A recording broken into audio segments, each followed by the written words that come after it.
Well, hello and welcome to the Profit Express. I am Tim Healy and I'm inviting you to join me each and every week so together we can win the battle for business. So if you are that entrepreneur who's listening and you've created that business from scratch, maybe you started it in your basement, maybe you started it in your one-bedroom apartment. It could have been a passion that you've pursued, or maybe it's just a great business opportunity. And you're the kind of person who specifically chooses to work 80 hours pursuing your own dream compared to 40 hours going after somebody else's dream. If you are that person, then today's show is for you. Because if you have your own business, no doubt at one point you've thought to yourself, well, how do I make this scalable? More importantly, how do I make this sellable? Because think about it, what would be one of the best victories in the battle for business than being able to look back at that business you built from scratch and being able to sell it? Okay, today's guest has done just that. The story, the journey, dates back to 2007 when he and his wife, Carrie, started a company called Likeable Media. And recently they sold it for an 8-figure exit strategy. He is Dave Kerpen, serial entrepreneur, global keynote speaker, best-selling author. And he's going to take us through his likable journey as to how he and his wife had created a business that stood the test of time and put themselves in a beautiful position to be able to exit out with an 8-figure deal. So it's a pleasure to have back on the Profit Express, the one, the only, Dave Kerpen. How are you today? I'm fantastic. Good to see you, Tim, and I'm excited to be back for what I believe is the third time on the Profit Express. At least I think you're underselling it. Yeah, you're. It might be four. I think so. I think so. You were actually on the 200th show celebration a number of years ago, so you're there for one of our favorite guests, no doubt. So the journey starts in 2007. You and your wife, Carrie Kerpen, start Likeable Media. You're building it, it's growing. Like with so many entrepreneurs, it's a journey. There's ups and downs. It's exciting, it's exhilarating, it's a thrill ride. It's challenging. But what I'd like to begin the conversation, at what point did you begin to formulate the ideas to say, okay, we have something here. What do we do to ensure a long-term strategy that this can be a scalable and, more importantly, a sellable business down the road? Yeah. Well, I'm going to first take you in even a year prior.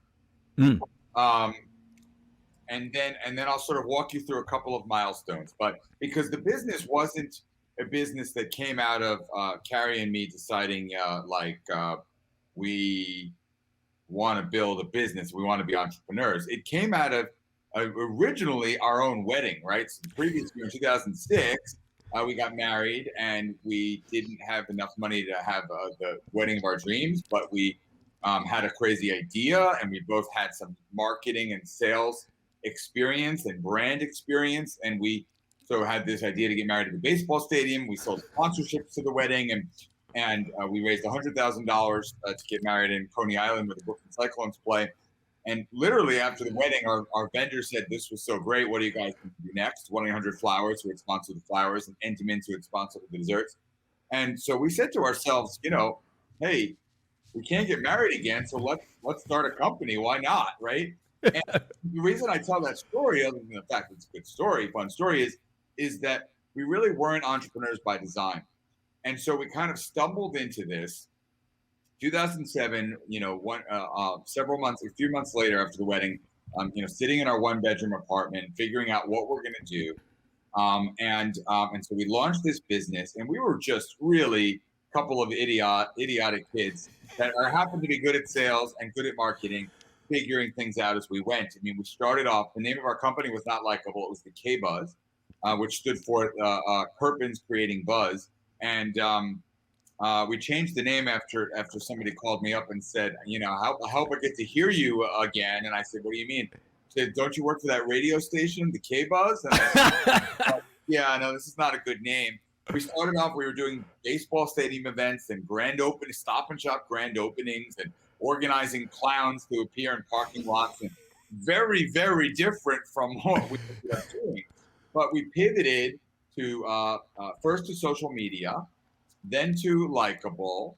And as we grew from, I think $100,000 in revenue our first year to 200, then 400, then 800, we realized at some point, 2009, 2010, okay, we have a real business here, but we still are a couple of idiots, and how do we learn and really formalize what we're doing and figure stuff out in order to build a more scalable, sellable business. And the first major step that I took was to join EO, Entrepreneurs Organization. Right. The largest peer network of entrepreneurs doing $1 million or more in revenue in the world, 15,000 members globally. And I joined the New York chapter, and that really was the first. I never took a class in business, like many entrepreneurs, but never took a class. I literally didn't know what a P&L was, even when I had $1 million business, which seems crazy in hindsight, but I didn't. So didn't you want to be a professor or a teacher? I wanted to be a teacher. I studied elementary education in school. And I was a teacher for a couple of years, by the way, before the wedding. Right. Math teacher. But yeah, I really didn't. I didn't know what I was doing until I started learning, and so EO helped me to start thinking about it as a real business and really start thinking more strategically. We adopted Vern Harnish, who's one of my mentors and investors and friends, and one of the founders of EO. We adopted his one-page strategic plan and started meeting quarterly and built a management team. And then the other really big milestone was reading and falling in love with and adopting John Warrillow's Built to Sell.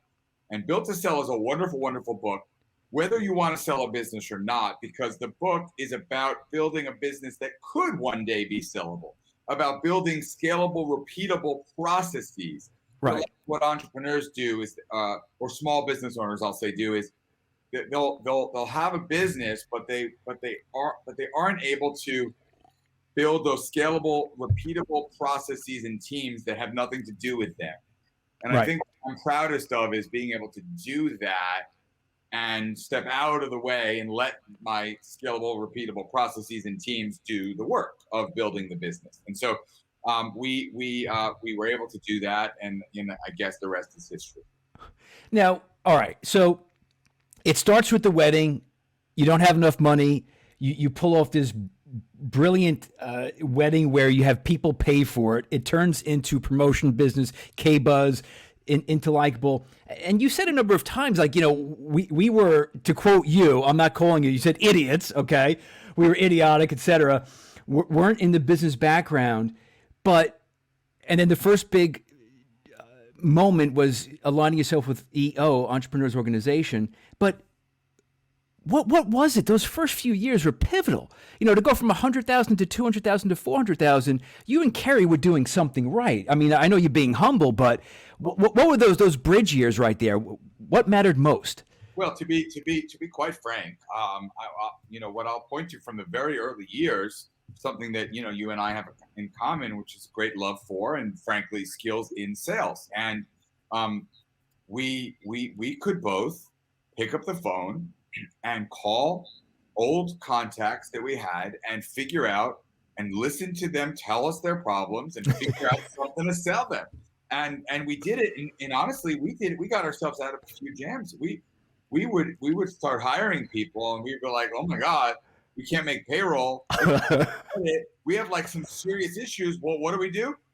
We'll pick up the phones. We'll have a phone-a-thon, and the two of us will sit in an office dialing for dollars and figuring out a way. And we kind of sold our way out of jams the first couple of years without knowing much about running or building a business, but we knew how to sell. We had built up relationships with people, which of course is so important. Relationships last a lifetime. You and I did business together how many years ago, and right. You've nurtured the relationship, so you can call me up and book me anytime, And so I just think that the ability to sell and the ability to build relationships was really important and valuable. So important and valuable that it took us from sort of zero to like 400,000, 500,000, 600,000 without knowing much about other things. I mean, really, we figured it out as we went, and we, of course, here's what we would do, Tim. We would sell something, and then we'd get off the phone and we go, oh shit, how do we execute that? All right. What do we have to do? Like, how do we actually make that happen? Right. Fortunately, we were able to figure that out enough, obviously, to make some stuff happen to build that business. So you need to sell. You both were skilled enough to go out, hustle, bring the sales in. Sometimes you had to figure it out. You weren't sure exactly how you'd fulfill it. Okay. Now, if I have the story right, and the story with you and Carrie is a great story on many different fronts. Now, I'm going to ask you a serious, tough question, okay? Usually I save the tougher questions to the end, but I'm going to go right at it because I know you for a while. So you and Carrie met selling Disney radio back in the day. That's right. Okay. Who's the better salesperson? Now, I have no doubt that she's the better salesperson than. Really? I'm a good salesperson. But she's like me, but a little bit better listener, a little bit more patient, a little bit more creative. We are very, very similar, but I really truly believe that she's the better of the two, and I have no issue with that. Right? I mean, sometimes it's great to know when we are. I mean, I'm very competitive for sure, but it's okay. Isn't that how she got your attention? Because she knocked you off the #1 spot? It's true. Well, that is how the story goes, and that is the truth. I was #1 at Radio Disney, and she started working and dropped me to #2 within like 4 or 5 months. I mean, it was a pretty quick fall from grace. But look. Here's the beauty of now 15 years of marriage.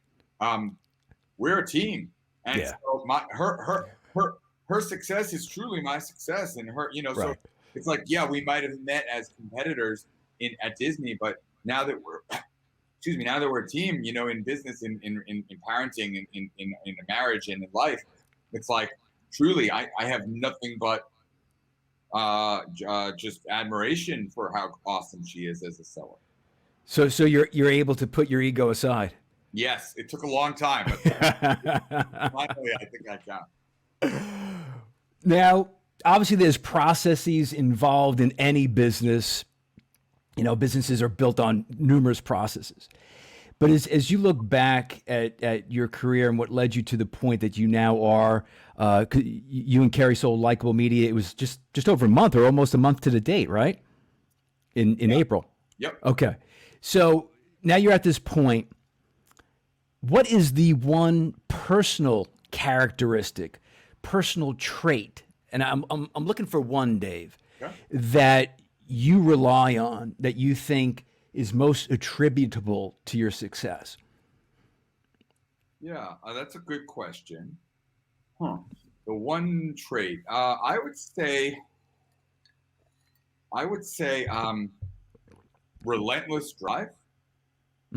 Honestly, and relentless discontentment. I mean, it's not necessarily the best personal trait for happiness, but it's a really valuable trait for business success, because I'm basically never satisfied. I mean, we're joking before the show about, what am I up to new? And I'm like, well, this, then this, and this. I think that I'm very, very hard to sort of feel content, right? Which means I'm always driven more. How can we do this better? How can we learn from this? How can we beat ourselves? How can we succeed better than last year, et cetera? And, Carrie and I would, we'd plan every year, and I'd want to grow. She'd want to grow 20%. I'd want to grow 30%. We'd figure out a way to sort of meet halfway or whatever. Right. It's that relentless drive and a refusal to be content that I think has been very valuable in my success. So you've seen that throughout, and so now even listen, if you have an 8-figure exit strategy, we can make an assumption that you did pretty well with it. It was a good deal for you guys. Again, congratulations. That's great to hear. But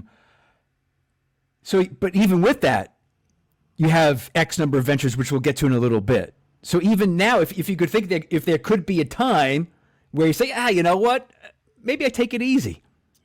Is that even a thought for your? It really isn't, and it's funny because people will say how's life in retirement or whatever, and I mean it couldn't be further from the truth, and nor would I want it to be. I mean, I want to work till the day I leave this planet. I mean, I love creating and producing and building value, and I think that's what entrepreneurs do. And so, look, I was very, very blessed. And Carrie took over this company. She's run Likeable as their CEO for really the last 7 years. I mean, I got it started and worked the first 6 years or so on the business, but since then I've been in a role where I'm a partner and a board member, but she's the CEO over the last 7 years, and so I've been used to already sort of moved on to build new ventures, some of which haven't succeeded, and some of which are doing better than others, right? But I think that what I learned along the way, back to your point about creating scalable, repeatable processes, is really valuable now.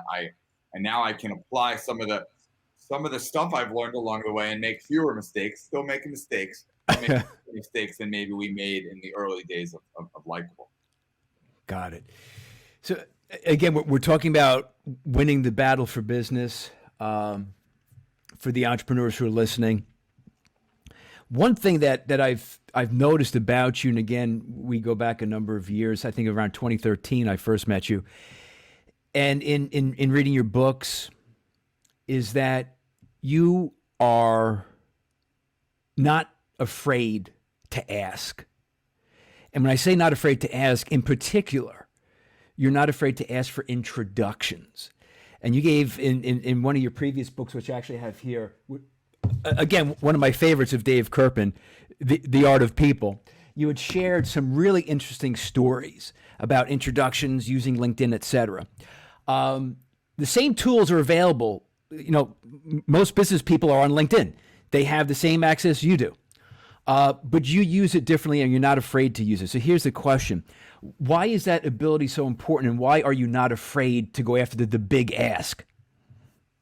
Yeah, well, to me, nothing ventured, nothing gained. If we don't ask, then the answer is always no. And if we ask, the answer could be no, but hey, it could be yes.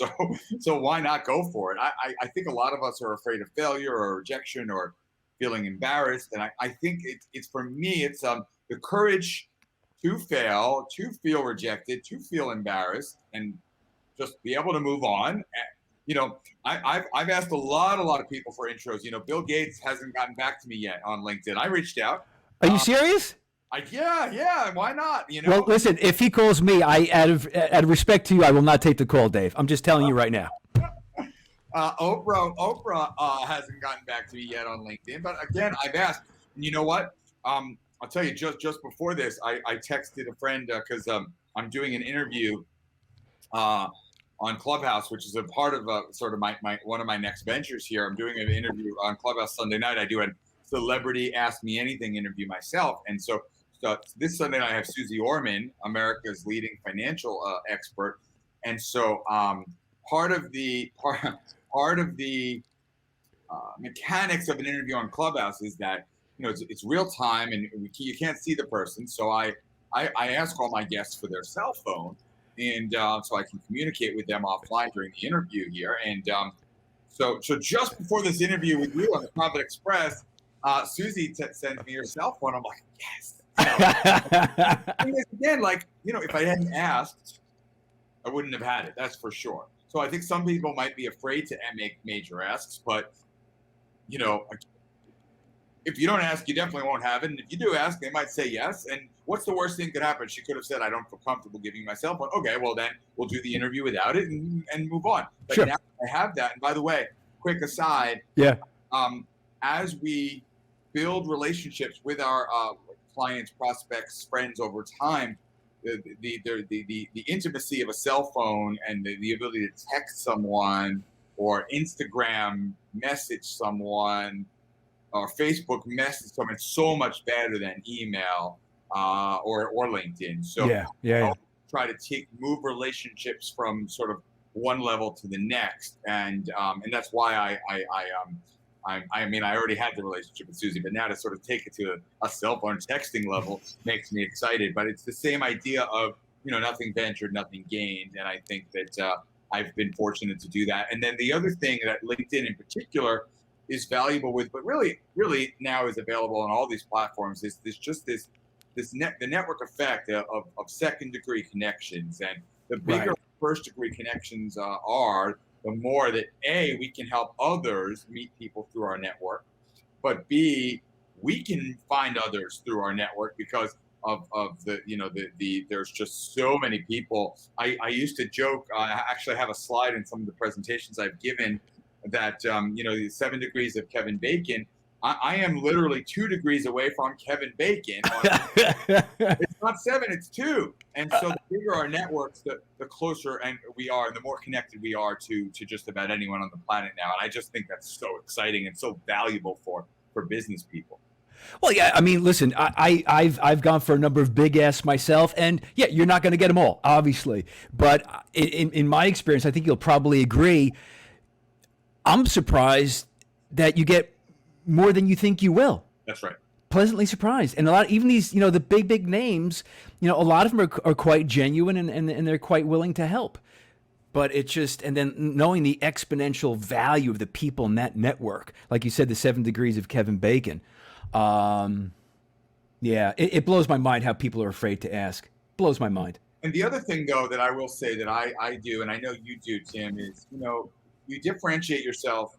We differentiate ourselves from others that are asking by having, like, for lack of a better way to say this, our shit together, and by sort of framing the value prop well, right? So, you always ask me, hey, you have a new book, anything that you want to promote, anything, so like, but you have to think in their shoes when you make the ask. When I asked Susie to do an exclusive Clubhouse interview with me, I was like, hey, this is a new platform. I think it's doing really well. I think I can help you build your profile there, and I'm happy to help.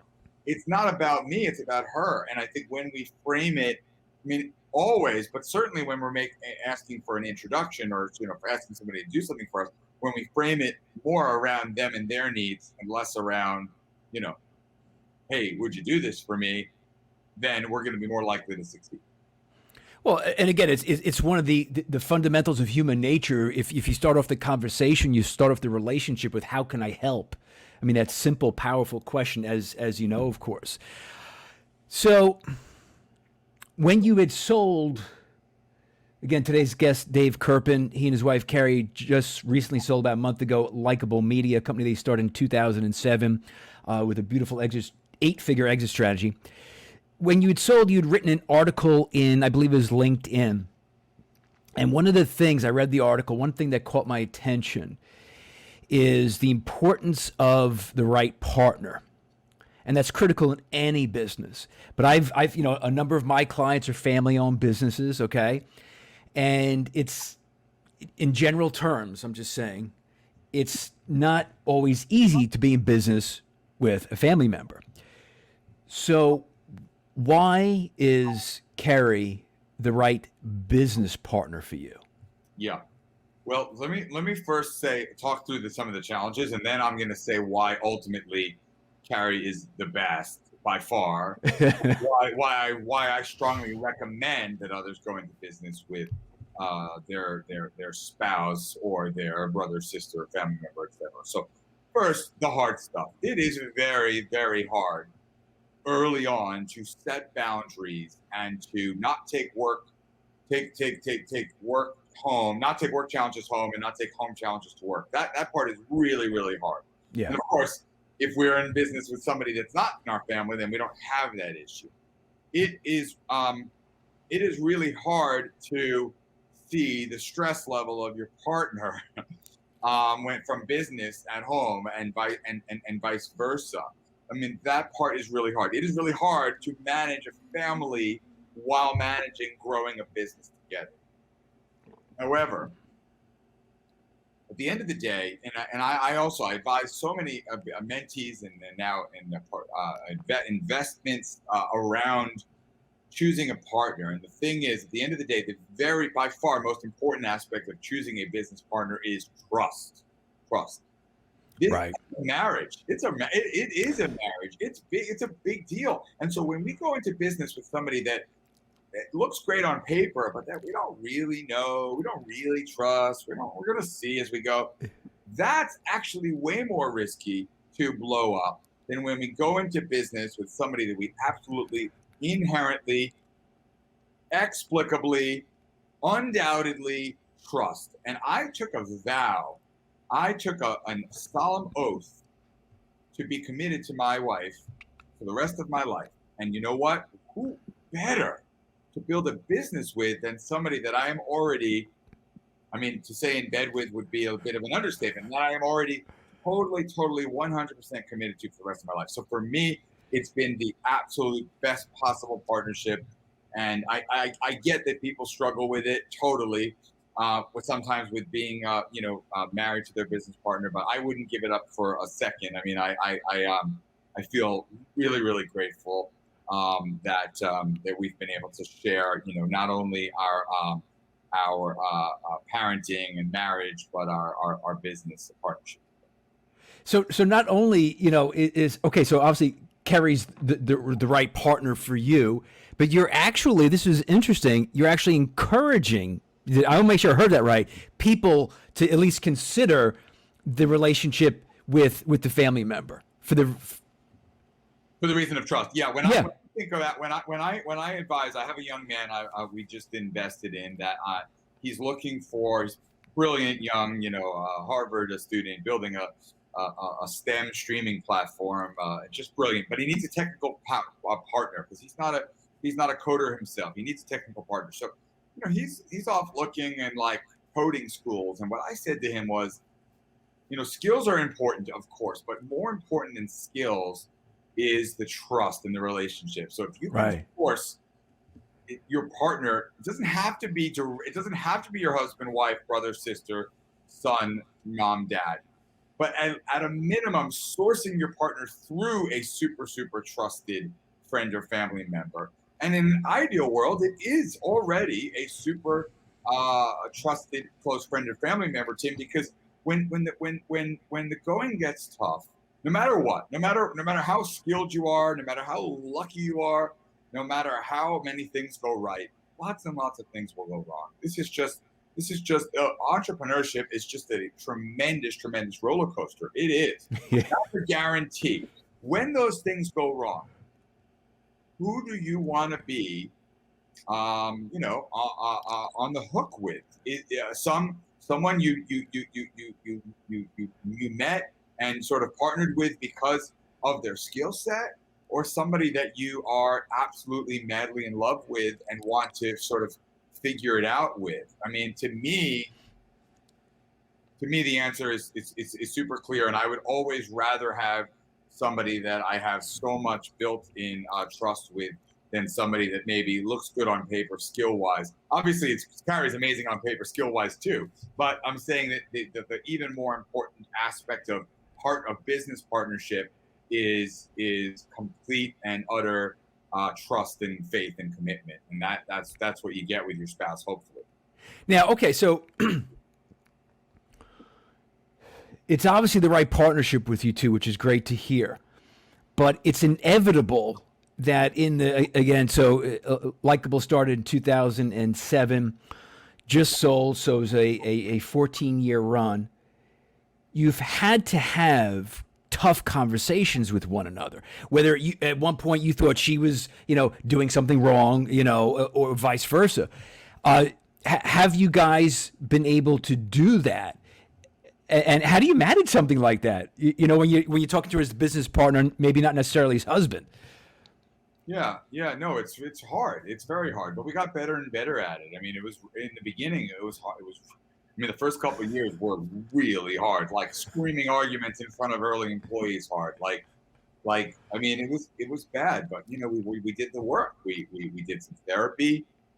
We did some executive, we had some hired therapists, we hired executive coaches. We looked Right. inward. We did a lot of work on ourselves to become better communicators. And I think that we still fight like every couple on the planet. Sure. We've gotten much better at it and much better at communicating. I think that when folks are committed to doing the work, when the going gets tough, then again, there's no better person to partner with. I think you said it best. We were willing to do the work, when it gets tough, and it inevitably will. Yeah. It's going to get tough. No doubt. It's nothing. I mean, I think we tend to really glorify entrepreneurship and especially exits, right? It's like the dream exit, and yeah, I'm really happy about it. And it's a roller coaster. There's lots of challenges. There's lots of dips. There's lots of times where we question ourselves and where things don't go as planned. And I think that's just important to recognize that too. And it's not for everyone. I mean, some people, to your point earlier, some people would rather work the 40 hours and not have that pressure and not have that roller coaster. And that's totally fine for them. I respect that. And there's some that would rather have the roller coaster. And sometimes when it's not really an ending. I mean, it's a happy ending, but it's just part. It's just, as far as Carrie and I see it, we're sort of midway through the story. Right. So now, so when did you and Carrie have that conversation? Because it has to start somewhere where it's like, hey, you know what? Now might be a good time. What was the catalyst for that? Yeah, it's a great question. So we do an annual. So I mentioned earlier Vern Harnish and strategic planning and one-page strategic plan, and which we've administered with our management teams for our various ventures for years. But we also do a once a year strategic plan like Dave and Carrie, where we sit down and we review our businesses and we review our children and our lives and just sort of think about our goals, long term and short term. We do that every single year, and every year, at least for 10 minutes, it's hey, is this the time that we start thinking about the exit? And so it percolated in 2019 strategic planning session, and we basically said, okay, I think we're gonna get the company in shape, get the books, and make sure the books are in order, that if we really wanted to, we could do it. It's right. It's time to move on, to think about that. And then, we spent a year making sure that was in fact going to be the case. We had a little global pandemic too, but ultimately that actually helped the business, for better or for worse. I guess for better, it did help the business. And then in the end of 2020, our strategic planning session, we said, okay, we said we'd do this a year ago. We got everything in order. Let's do it. And basically 2 weeks later, we listed the company in December of 2020 with a broker. And she said it would be a 90-day process. And we said, wow, especially Carrie said, wow, that's fast. And she said, well, you have a good business and it's going to be 90 days. And we got 3 offers and we took the best offer and we closed in like 88 days. So it actually really worked out quite well from the time we decided to when we made it happen. That's almost quicker than selling a house. It is usually. Wow. Yeah, and I think I mean, obviously a lot depends on the market and more depends on the business, but like anything, if you have 2 interested buyers or more, you're going to be able to sort of price things to sell and move things. And we didn't talk a ton about this today, Tim, but along the way, and part of Built to Sell, that book is building recurring revenue and scale repeatable revenue as well as processes. And what a lot of agencies do is they work on a project basis, money comes in, but then they're chasing the next client over and over again. That's all very, very hard business to sell because it's unpredictable. And what we fortunately were able to do is build a predictable revenue stream with recurring revenue that became much more desirable to purchase. So now, I would have to imagine that this deal that you guys just closed, this 8-figure exit strategy, had to be one of the biggest, if not the biggest, deals that you've dealt with. I know you spoke about a team. Obviously, you've got attorneys and you have all these people helping you, of course. But what was that like? There's a lot of moving parts. There's a lot of emotion in this.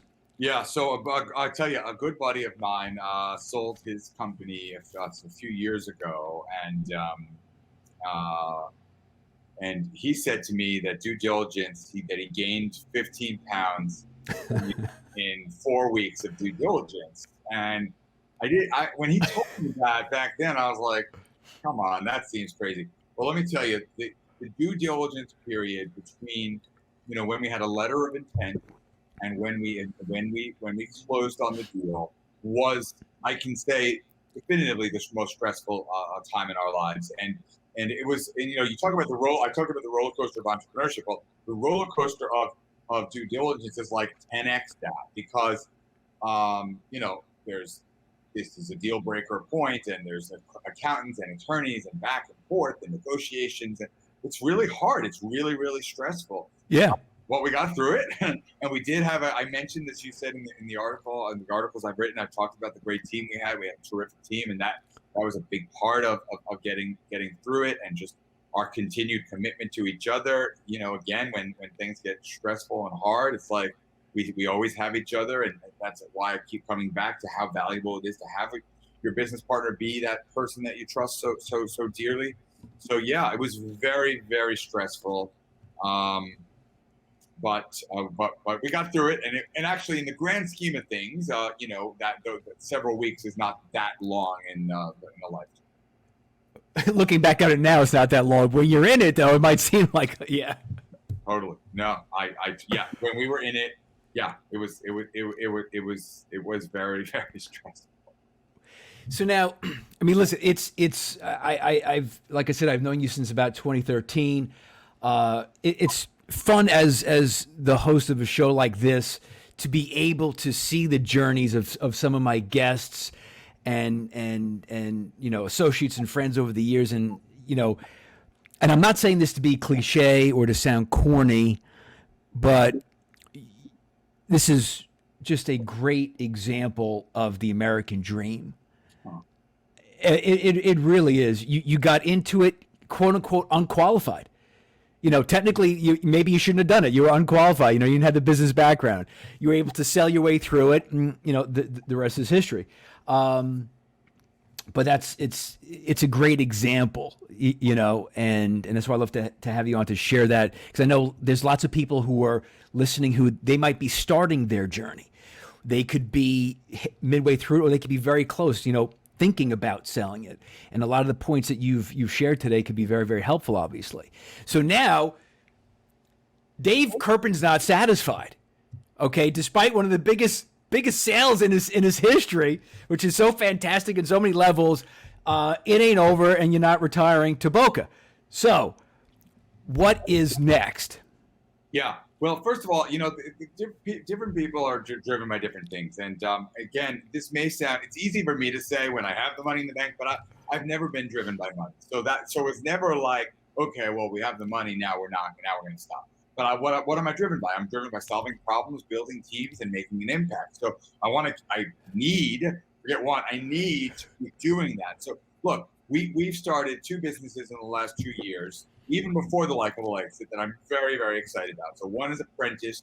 We connect entrepreneurs and small business owners with the best and brightest college students on the planet. So, imagine if you were to hire a Harvard business graduate, the day they graduate from Harvard, you'd have to pay them $75,000 to $100,000. Sure. Hire them through me a year before they graduate, the same exact person, just a year before they graduate, you can pay a lot to get the same caliber person. So that is a business that I am so bullish on. There's so much scale, and I'm excitement around that. I started a business last year. Unfortunately, I lost my mom during the pandemic, and we had to do a virtual memorial service. And again, being a crazy serial entrepreneur, I thought, a lot of other people are going to have to deal with this problem too. And so we started a virtual memorial service company called Remembering.live. And it's going to be really interesting. I don't know post-pandemic whether, but I actually think we'll do okay, because I think what's going to happen is people will not travel as much. They're not going to travel across the country or across the world for their second cousin. And, they're going to still want to feel connected. And that's where the Sure. model of an in-person and a virtual. So I actually think, and that business is, they'll both be 7-figure businesses this year. So that's exciting. And then the 3 new things that I'm focused on, we launched since the exit, we launched a venture fund. So I'm going to be able to give back and invest in entrepreneurs, startups. I'm specifically looking for women-owned, Black-owned, and social impact entrepreneurs. Okay. Sort of get my do a little work in investing and see how I do there, and hopefully I can help entrepreneurs that are getting started build great, meaningful, scalable businesses themselves. I'm super into social audio. I know you're not on Clubhouse yet, Tim, but I know. It's big. It's going to be big. And I'm very proud of the fact that I've partnered with Randy Zuckerberg, who's a longtime friend and has a wonderful, wonderful network, terrific entrepreneur herself. And she and I are building a venture called Listening and Beyond that takes what's happening in social audio and extends it beyond social audio. So beyond Clubhouse and its competitors, to build community and basically a media company for the social audio space. And that's just getting started. We actually are incorporating like this week. So that, and then my daughter said to me, the last project I'll mention, Tim, because Likeable has, as you know, this is an interesting part. I don't remember which article it was, but there was one article I talked about with exiting where, the last point I wrote was about letting go. And, Likeable has been a very, very big part of my identity for the last dozen years. Sure. And that's a big deal. I mean, I've written the books with Likeable in the name, and the podcast and the company and the whole 9 yards. And, we sold the trademark. I mean, Likeable.com Likeable is not mine anymore. And so my 17-year-old, God bless her, she saw me kind of sad about that. And she goes, Daddy, you could just own a new word. And I was like, okay. And she's like, no, really. And then within 15 minutes, Tim, she had developed an acronym, which I'm going to do something with. I still don't know exactly what, but it's called Live Love Orange. I bought liveloveorange.com. The orange is an acronym, and it's sort of a lifestyle, maybe apparel brand, like Life is Good. Orange stands for open, resilient, authentic, notable, generous, and empathic. All words that are a big part of my personal brand, things that I believe are very, very important. And of course, as you know, I love orange and wear orange every day. So we're gonna do something with liveloveorange.com. I'm not sure exactly what or how or when, but I'm excited about that. And what I'm most excited about is the fact that it was really my 17-year-old helping to solve my own problem, feeling disconnected from the word Likeable, and sort of helping me find a new word that I can get behind and own and hopefully actually help people with. Well, listen, not only are you proud, of course, of that, but, seeing that you were emotionally a little bit drained on it, but just, perception's reality, turning it on you and say, hey, Dad, here's the opportunity. I mean, that you got to be proud of that for sure. Oh, I mean, amazing. It was an amazing moment, and she'll be a budding entrepreneur. And, I said I respect, and I do truly respect people who say, this is not for me. I want to do the 40-hour week thing. Sure. And I have tremendous admiration and love for those of us crazies who take on, the problems of the world and of our community and figure out ways to solve them creatively, interestingly, to create value and to build value for ourselves and our families as entrepreneurs do every single day. I mean, for me, those are my heroes. Awesome. Dave, it's been great reconnecting on such fantastic news. Again, congratulations. Wonderful for you and Carrie, of course. and everybody behind the team. Last one. As you look back, if you had a do-over, what would it be? Well, it would probably be around some hires that we made. I mean, I think every business is only as good as its people. And sometimes somebody just said I'm such a great judge of talent, actually. And I took that as a compliment, but I don't think I always was. Sometimes we get it wrong, and sometimes we rush into it. And I think that the biggest mistakes I've made in business are all around hiring, and often around hiring too quickly when I became obsessed or interested or sold by somebody of maybe a little bit too quickly, a little bit too rashly, and ended up having them join the organization. So the bad news is, we had a few of those along the way, and those hurt the business. But the good news that I will end on is that, the vast majority of people that we were fortunate enough to hire through the years at Likeable and in our other ventures have just been amazing people. And I feel so, so grateful to all of them. Awesome. For helping us along the way and helping create value and build stuff together. Well, Dave, listen, I want to thank you. It's great advice to end on, and thank you for sharing the Likeable journey. Congratulations again. Thank you, Tim. Great to see you. Look forward to it. The next time we don't know who has the record for the most appearances on the show, but I'm hoping I can do something noteworthy, and either a book or a business later come on back to the Profit Express. I will get those numbers, and we will make it happen for sure. Absolutely. Thank you, Dave. Bye-bye. And this has been the Profit Express. I'm Tim Healy. Today's guest, Dave Kerpen. And remember to follow the show on Instagram at the Profit Express, at the Facebook page, the Profit Express, of course, on Twitter as well at Profit_Express. And until next week, this is the Profit Express.